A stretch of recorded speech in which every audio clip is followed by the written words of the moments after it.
Bismillahirrahmanirrahim. Assalamualaikum warahmatullahi wabarakatuh. Kami dari kelompok 10 makalah tafsir ingin mempresentasikan makalah kami yang berjudul Tafsir ayat tentang potensi yang perlu dikembangkan lewat pendidikan.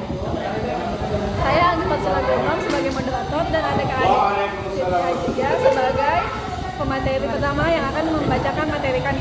Silakan.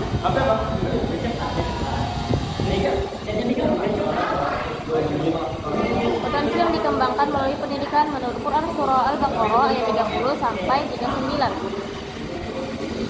Tafsir dan penjelasan Quran Surah Al-Baqarah ayat 30 sampai 39 merupakan firman Allah Subhanahu wa taala kepada para malaikat tentang penciptaan khalifah di atas muka bumi.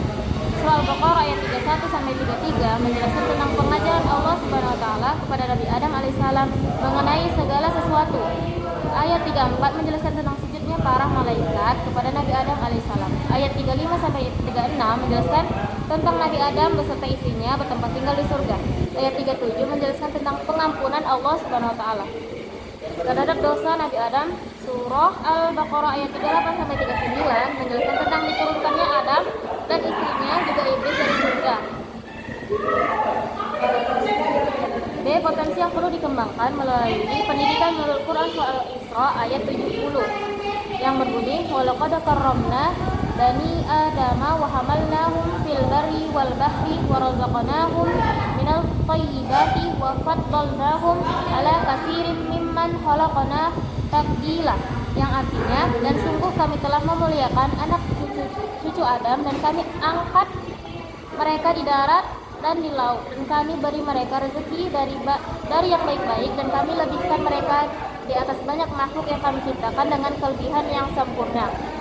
2. Tafsir penjelasan Quran Surah Al-Isra ayat 70. Dan sesungguhnya telah kami muliakan, kami utamakan anak-anak Adam dengan pengetahuan akal, bentuk yang paling baik setelah wafat, jenazahnya dianggap suci dan lain sebagainya.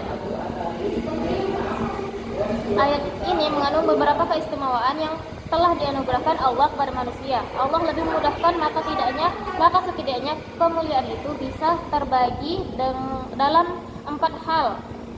Di antaranya, sungguh kami telah memuliakan Bani Adam dan telah kami bawa mereka di darat dan laut, dan kami rezekikan mereka dengan yang baik, dan kami istimewakan mereka atas kebanyakan makhluk lain. C. Potensi yang perlu dikembangkan melalui pendidikan menurut Quran Surah Ar-Ra'd ayat 11. Ayat dan terjemahan Quran Surah ayat 11. Lahu mu'aqibatun min baini yadayhi wa min khalfihi yahfazunahu min amrillah innallaha la yughayyiru ma biqaumin hatta yughayyiru ma bi anfusihim wa idza arada Allahu biqaumin su'an fala maradda lahu wa ma lahum min dunihi min wal, yang artinya baginya manusia ada malaikat-malaikat yang selalu menjaganya bergiliran dari depan dan belakangnya. Mereka menjaganya atas perintah Allah. Sesungguhnya Allah tidak akan mengubah keadaan suatu kaum, melainkan jika kaum tersebut sebelum mereka mengubah keadaan diri mereka sendiri. Dan apabila Allah menghendaki keburukan terhadap suatu kaum, maka tak ada yang dapat menolaknya dan tidak ada pelindung bagi mereka selain diri mereka. 2. Tafsir dan penjelasan Quran Surah Ar-Ra'd ayat 11. Menurut Syed Qutb, dalam tafsir fi Zilalil Quran, Syed Qutb menjelaskan Allah selalu mengikuti mereka dengan memerintahkan malaikat penjaga untuk mengawasi apa saja yang dilakukan manusia untuk mengubah kondisi mereka, yang nantinya Allah akan mengubah kondisi mereka itu. Sebab Allah tidak akan mengubah nikmat atau bencana, kemuliaan atau kerendahan, atau juga kedudukan atau kehinaan, kecuali jika orang-orang itu mau mengubah perasaan, pembuatan, dan kenyataan hidup mereka. Maka berlakulah kehendak dan sunnah Allah bahwa sunnahnya pada manusia itu berlaku sesuai dengan sikap dan perbuatan manusia sendiri, dan berlakunya sunnahnya pada mereka itu didasarkan pada bagaimana perilaku mereka dalam menyikapi sunnah ini. Menurut Quraisy Shihab dalam tafsir Al-Misbah, Quraisy Shihab menjelaskan Allah menjadikan para mukjizat itu melakukan apa yang ditugaskan kepadanya, yaitu memelihara manusia sebagaimana yang dijelaskan di atas karena Allah telah menetapkan bahwa Allah tidak mengubah keadaan suatu kaum sehingga mereka mengubah apa yang telah ditetapkan oleh Allah atau mereka mengubah yang ada pada diri mereka. Selanjutnya, karena ayat tersebut berbicara tentang kaum, maka ini berarti sunnatullah yang dibicarakan ini berkaitan dengan kehidupan duniawi, bukan ukhrawi. Penanggung-jawaban pribadi baru akan terjadi di akhirat kelak berdasarkan firman-Nya. Sehingga bisa saja ada di antara anggotanya yang kaya, tetapi jika mayoritasnya miskin, maka masyarakat tersebut dinamai masyarakat miskin. Kemudian seterusnya, banyak hal yang dapat ditampung oleh nafsu.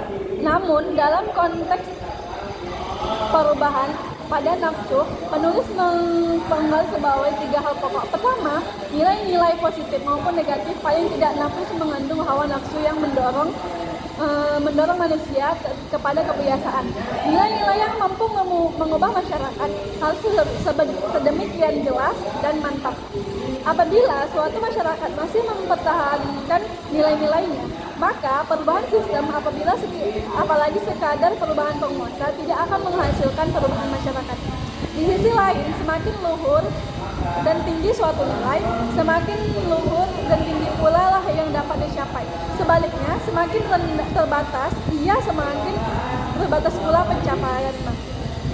Kesimpulan, surah Al-Baqarah ayat 38 sampai 39 menjelaskan tentang diturunkannya Adam dan istrinya juga iblis dari surga. Dan hikmah dari penurunan mereka tersebut, ayat tersebut memberikan pemaparan tentang potensi apa saja yang dimiliki manusia. Surah Al-Isra ayat 70 mengatakan bahwa Allah memuliakan manusia dengan kemampuan khusus. Surah Ar-Ra'd ayat 11 menjelaskan Allah menjadikan para mu'aqibat itu melakukan apa yang ditugaskan kepadanya, yaitu memelihara manusia sebagaimana dijelaskan di atas, karena Allah telah menetapkan bahwa Allah tidak mengubah keadaan suatu kaum sehingga mereka mengubah apa yang ada pada diri mereka. Sekian dan makalah dari kami. Apabila ada kesalahan, kami mohon maaf. Wabillahi taufiq wal hidayah. Wassalamualaikum warahmatullahi wabarakatuh. Jangan lupa like.